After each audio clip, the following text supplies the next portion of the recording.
예, 안녕하세요. 세종시 전동면 노장리에 있는 관음산 자비정사 서일문입니다. 우리 불자님들이요, 이 세상이 나를 위해 존재하는 것 같고요. 내가 분명히 이 세상에 존재할 필요가 있는 것으로 느껴질 때 이 세상은 우리에게 고마움으로 다가온다는 생각인데요. 대부분의 삶에서 우리가 기쁨을 누릴 수 있는 것은요, 이미 그에 상응하는 고통을 겪었던 것처럼, 아마도 지금 어려움을 겪고 있다면은요, 마치 비가 내린 후에 공기가 신선하듯이 지금의 어려움 뒤에는 반드시 신선한 기쁨과 희망이 다가오리라 하는 생각입니다. 부처님의 진리로 행복을 심어주는 청주 BBS 불교방송 제575회차 서일봉의 반야의샘 시간을 통해서 여러분들께 인사를 드립니다. 오늘은 초발심자격문 제28번째 시간인데요. 지난 시간에 이어서 오늘은 혹작 관문상하야 생용이심하고, 혹은 평소에 늘 듣는 것이라고 해서 소홀하게 생각하지 말고, 관문상이다 하는 것은 평소에 늘 듣는 것이라는 생각을 하는 것인데요. 용이심이다라고 하는 것은 너무 쉽다는 생각을 갖는 것이고요. 법문을 들을 때 언제나 늘 듣던 것이라는 생각을 내어서 귀담아 들으려고 하지 않거나, 이미 여러 번 들어서 잘 알고 있다는 그런 아름아리를 통해서 듣는다면 그것은 법문의 가치를 잃게 되면 물론 오히려 자신이 지니고 있던 작은 지식이나마 장애를 만드는 격이 된다는 이야기. 이런 것들은 죄업만 가중하게 될 것이고요. 법국영 다문품에 보면은요, 많고 적고 조금을 들은 것 있다 해서 스스로 큰 체하고 남에게 교만하면 마치 장님이 촛불을 잡은 듯 남은 비추되 자신은 밝히지 못하는 것과 같다. 그리고 많이 들으면 사람의 뜻을 밝게 하고, 또 뜻이 밝으면 지혜가 불어나서 지혜로우면 이치를 널리 알고, 또 이치를 보면 행하는 법이 편하다. 그러나 들으면 세상이 제일이다라고 칭송을 하였어요. 우리는 누구나 상대방의 이야기를 들을 줄 알아야 한다는 생각이고요.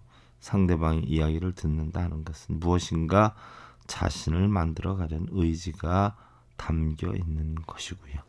또 희망찬 전진이 있는 것이다. 그러나 남의 이야기를 듣기보다는 자신의 이야기를 하기 좋아하거나 자신의 생각을 관철시키려 한다면 그것은 이기적인 독선 행위가 아닐 수 없다는 생각인데요. 자칫 우리가 듣는다는 것은요, 현세이익이 되고 또 처자와 형제와 벗이 따르고요. 또한 후세의 복을 얻게 되기 때문에 들음을 쌓으면 반드시 성인의 지혜가 될 것이다 라고 했어요. 듣는 건 상당히 사실 중요하죠. 우리가 대인관계를 할 때나 친구관계 얘기를 할 때나 어떤 분들은 남의 얘기를 끝까지 들어주지 못하잖아요. 중간에서 다 끊고 자기 이야기를 위주로 하고, 근데 자기 이야기를 위주로 하는 분들이 자기 아집이나 아사이나 이런 게 굉장히 강하다 그러는데요. 그분들은 주변과 융화를 잘 못하는 경우가 많다라고 하지요. 그 다음이 이제 당수 허회 문지하면 필요기발 지시하며 부득 수학 어자하야 단치 구판 이하다라고 했어요. 마땅히 생각을 비우고 법문을 듣는다면 반드시 깨달을 때가 있을 것이니 말만 배우는 사람처럼 입으로만 판단하지 말지어다. 어렵다는 생각으로 우리가 물러서는 마음을 낸다거나 늘 듣는 것이다라고 해서 쉽게 생각하는 그런 마음 없이 무상무념으로 진실되게 정진을 하다 보면 반드시 열릴 때가 있으니까 성급하게 판단해서 말만 앞서는 오류를 범해서는 안 된다는 것인데요. 또한 어떻게 보면 문자 하나하나에 의지하다 보면 그 전체에 드러내고자 하는 근본 뜻을 이해하기가 어렵고요. 또한 그 전체의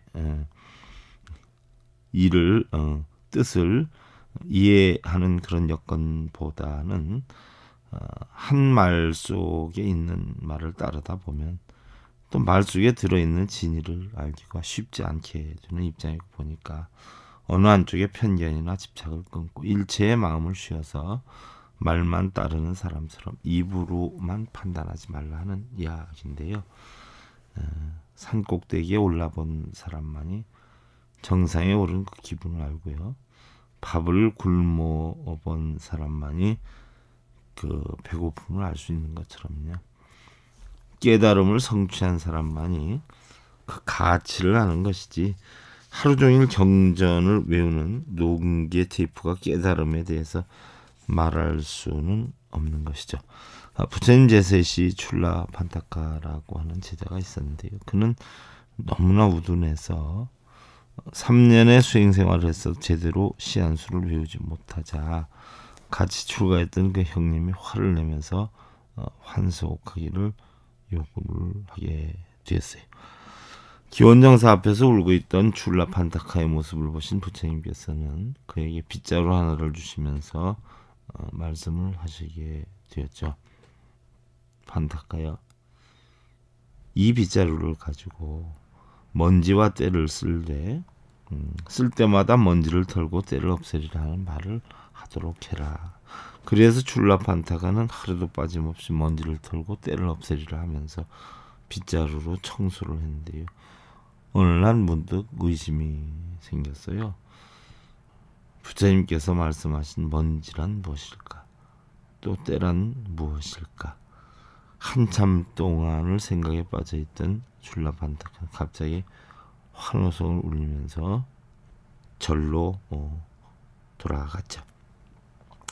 그런데 왜 먼지를 털고 때를 없애리라 라고 부처님께서 시켰는가 하는 데 대해서 이루 형용할 수 없는 궁금증이 생기는 거예요. 과연 부처님께서 말씀하신 먼지란 무엇일까? 또 때란 무엇일까? 한참 동안 생각에 빠졌던 출라 판타카는 갑자기 환호성을 치기 시작을 했죠. 아, 마음의 먼지. 아, 마음의 때. 그래, 사람은 누구나 각자의 마음에 더러움이 있어. 마음의 때. 그래, 내 마음의 먼지를 털고 내 마음의 때를 없애는 일이 바로 부처님께서 원하셨던 것이 아닐까. 이것이 불도의 수행이 아닐까.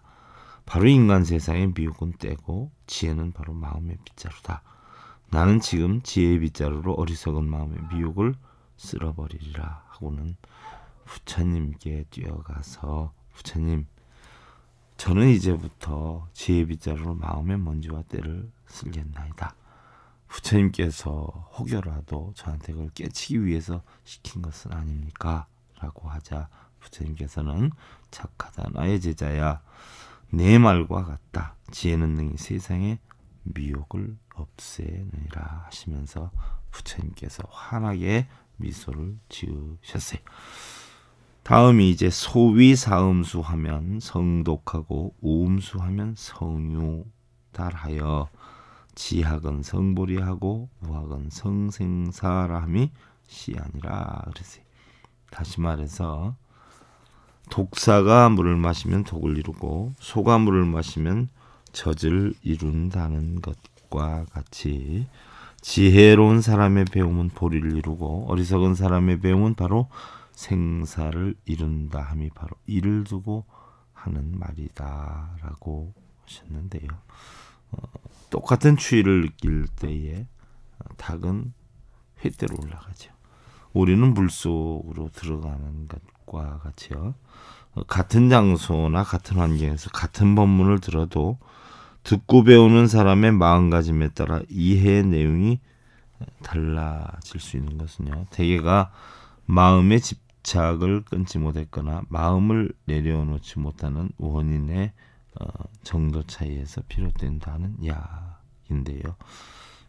다시 말해서 보면 마음을 비우고 긍정적인 생각으로 올바른 법문을 듣는 그런 지혜로운 사람들은요, 같은 물을 마셔도 젖을 이루는 소와 같이 보리를 이루고 집착과 관문상에 얽혀 부정적인 생각으로 법문을 듣는 어리석은 자들은요, 같은 물을 마셔도 독을 이루는 뱀과 같이 생사를 이룬다라는 이야기인데요.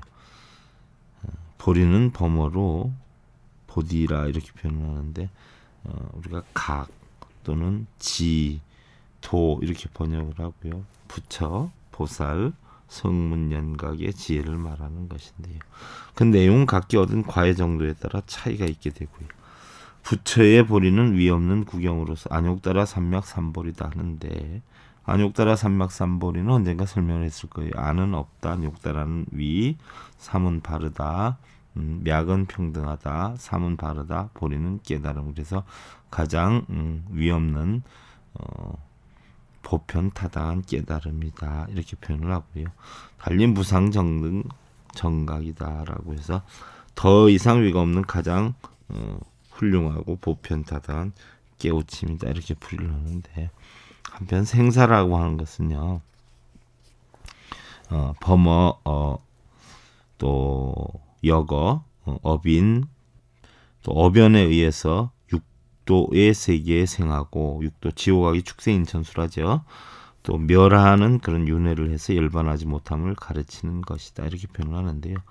한없는 생사의 바다다라고 표현을 하기도 하고요. 그래서 생사해다 이렇게 하는데, 고통의 세계이기 때문에 생사의 고해라고도 하고, 피안의 열반에 이르는 일이 쉽지 않다 해서 난도해다라고도 하는데, 우리 누구나 긍정적인 생각을 할 수도 있고 부정적인 생각을 할 수도 있는 그런 두 가지의 역량을 모두 갖추고 있는데, 뭐 그러잖아요. 사람마다 선과 악을 다 갖추고 있다. 어떻게 보면 파시티브와 네거티브를 다 가지고 있다는데, 간 생각 속에서 과연 무엇을 내느냐에 따라서 우리는 달라지는데요. 일반적으로 사람의 생각은 긍정적인 생각, 또 부정적인 생각을 하는 사람들이 있다 하는 얘기예요. 그런데 긍정적으로 생각하는 사람은 무엇을 하여도 자신의 부족함으로 생각을 하고 더 많은 노력을 갈구해서 목표를 다져나가는 경우가 많은데, 부정적으로 생각하는 사람들은요, 대부분의 일들을 남의 탓으로 돌리고, 또한 자기 발전에 저해를 가져오기 때문에 무엇 하나 제대로 시원하게 하는 것이 없다는 것인데요. 어찌 보면 수행자 가운데는 환경을 탓하고, 또한 스승의 가르침을 탓하고, 또는 좌초되는 사람이 있는가 하면, 한편 어떻게 보면은요,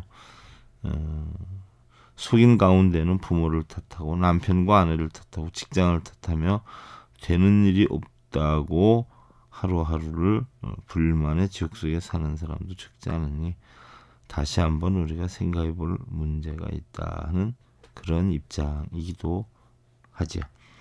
다음 이제 11번째로 우부드거 주법인의 생경박상인이 인지어도에 유창하면 불능진수하리니 절수신지어다.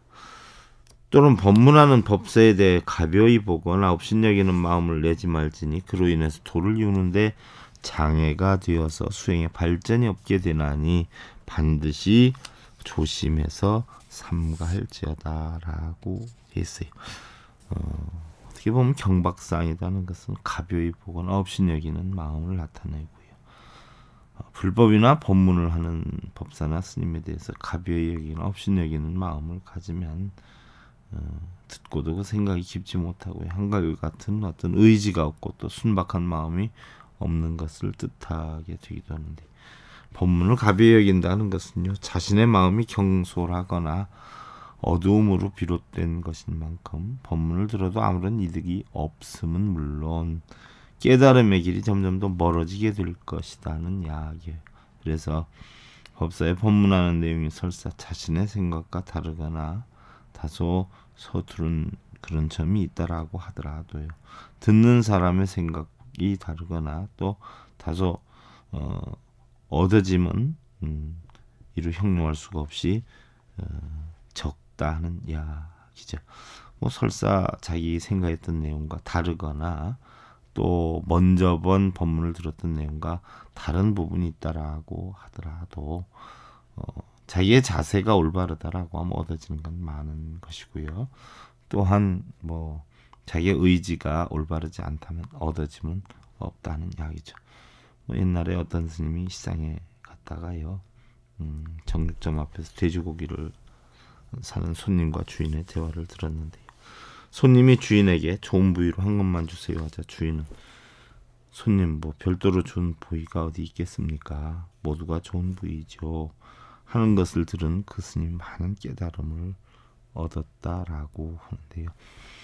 법사의 설법이 다소나마 차이는 있을지라도요. 어떻게 보면 모두가 번뇌를 극복해서 깨달음에 이르도록 하는 그런 방편인 만큼 시비장단 선악의 분별심을 없애고 그 법문의 내용을 바로 알아들을 수 있는 그런 사람이 지혜로운 사람이 아니냐는 이야기죠. 우리 불자님들 성현은 정의를 위해서 살고요. 법문은 이익을 위해서 산다고 그러죠. 성현은 발음을 앞세우고 이익을 뒤로 하는데요. 법문은 이익을 위해서 발음을 멀리하는 경우가 적지 않다라고 하죠. 우리에게 사랑하고 미워하는 마음은 누구나 가지고 있지만요. 소인배들은 모든 마음이 늘 자신의 이득을 위주로 판단하기 때문에 편파적이고 고통이 끊이지 않는다라는 생각이 우리 불자님들 날마다 최선을 다하는 넉넉한 마음으로 행복하듯 이루시고요. 내일 오후 다시 뵙기를 기원드리면서 그동안 관음산 자비정사 서길봉이었습니다. 감사드립니다. 여러분들 승부하십시오.